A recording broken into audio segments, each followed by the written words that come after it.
Muchas gracias por continuar con nosotros. Es momento de darle la bienvenida a Miguel Bárcena, periodista experto en medio ambiente, para continuar platicando sobre las consecuencias que tiene el cambio climático y el impacto aquí en México. Hemos estado platicando, Miguel, también en otras ocasiones, bienvenido, buena tarde, sobre el cambio, lo que conlleva, ¿no? Lo que todo el mundo sabemos, el aumento de la temperatura, el cambio en el patrón de las precipitaciones, en fin. A mí me gustaría abordar contigo el tema de los esfuerzos que está haciendo sobre todo la ONU, y es que vi que hay una cumbre de ambición climática que se convoca por la ONU, donde se exige como boleto de entrada que aquellos que van a participar lleguen con una propuesta.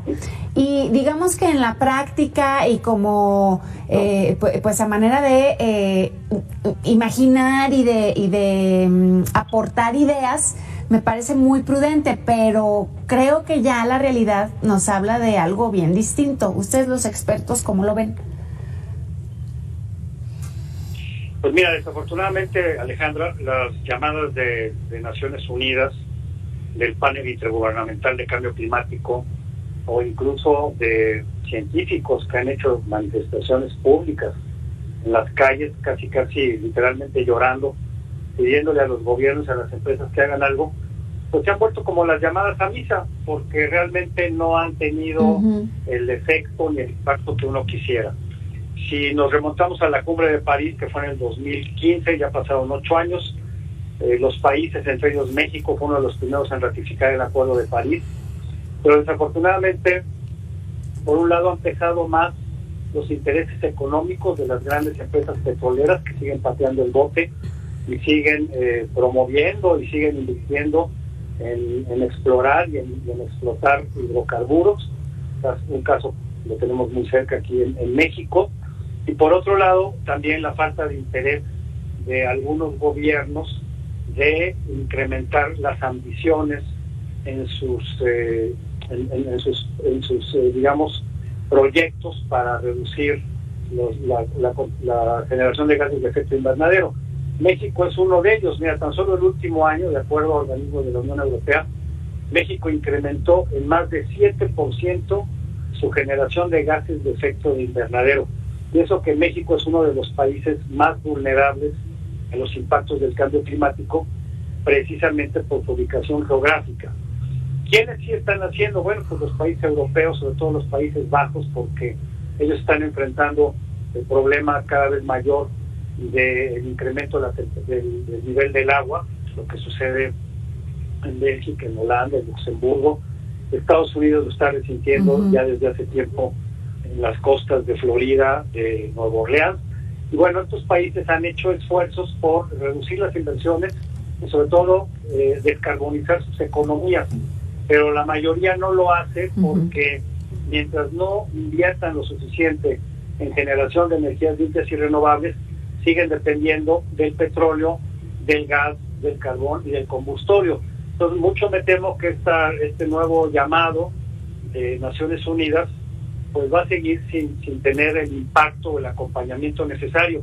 Y mira, de esto venimos hablando ya desde la cumbre de Río de 1992, y pues no ha pasado mucho, muchos acuerdos, muchas reuniones, muchos compromisos, y la verdad muy pocos de ellos se han cumplido. En la práctica es todo lo contrario.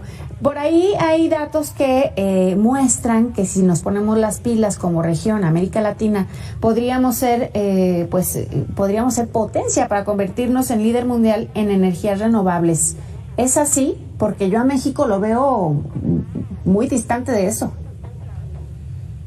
Bueno, México podría ser una potencia porque por la ubicación geográfica y por los niveles de insolación que tiene nuestro país. En México hay una gran radiación solar.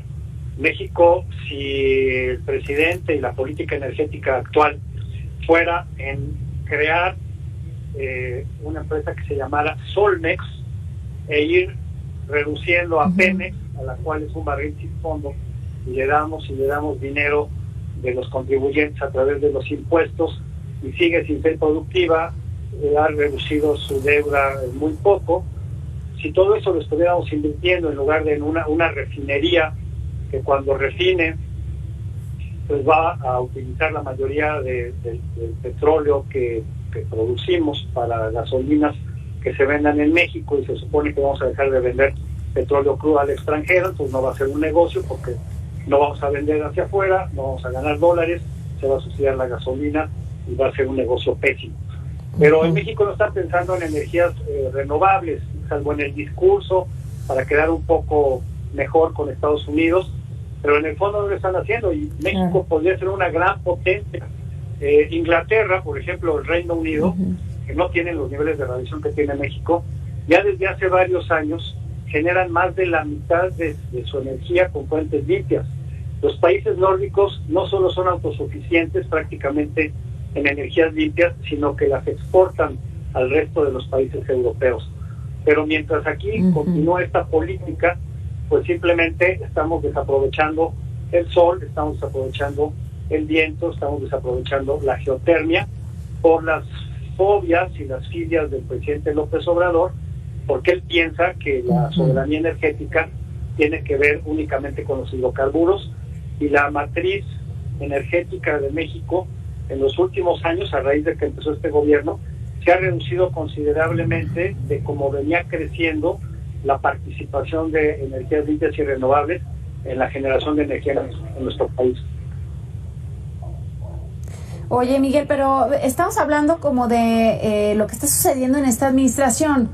¿Es posible que si hubiéramos comenzado con el rumbo hacia las energías renovables desde administraciones pasadas, no estoy hablando únicamente de la inmediata anterior, sino de antes de esa, podríamos estar hablando de digamos que de otra visión por parte de la actual administración si se hubiera visto algo redituable? Es decir, pues entiendo que esta administración no quiere, pero también si miramos hacia atrás tampoco se hizo mucho, ¿no? No, se hizo mucho. Se hizo mucho, empezando por tener una ley de cambio climático que se aprobó en la 71 legislatura en el 2009-2010, que precisamente promovía la inversión para generar energías limpias. Hay que recordar que en el sexenio anterior se hizo una reforma energética que precisamente permitía que los privados participaran en la generación de energías limpias, y así empezaron a llegar empresas extranjeras, canadienses, españolas, estadounidenses, pero también mexicanas, empresas pequeñas, para generar y autogenerar energía. Y recuerda que había una serie de subastas para que los particulares pudieran participar en ellas. ¿Qué hizo la actual administración? Bueno, pues sometió la política ambiental a la política energética. Primero suspendió las subastas para que ya no entraran más privados. Después les quiso incrementar la tarifa de interconexión a la red de la Comisión Federal de Electricidad. Después les aumentó, pues simplemente les quiso quitar, bueno, más bien les quitó la posibilidad de renovar esas concesiones. Hay muchas empresas que están paradas.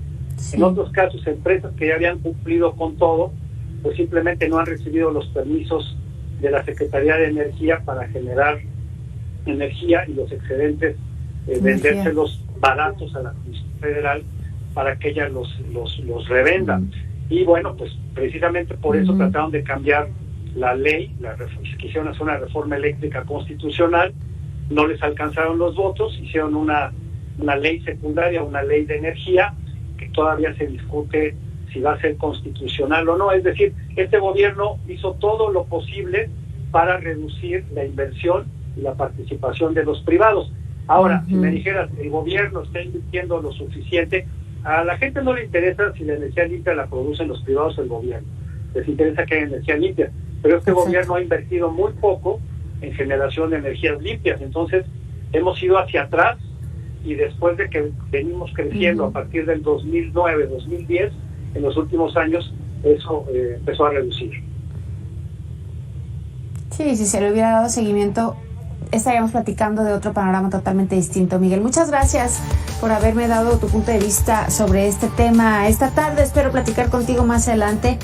Ojalá que pudiéramos decir desde un panorama distinto, aunque al corto plazo se vea pues lejos, ¿no? Gracias, buena tarde. Y usted que esté en casa, le invito, hacemos una pausa, regresamos.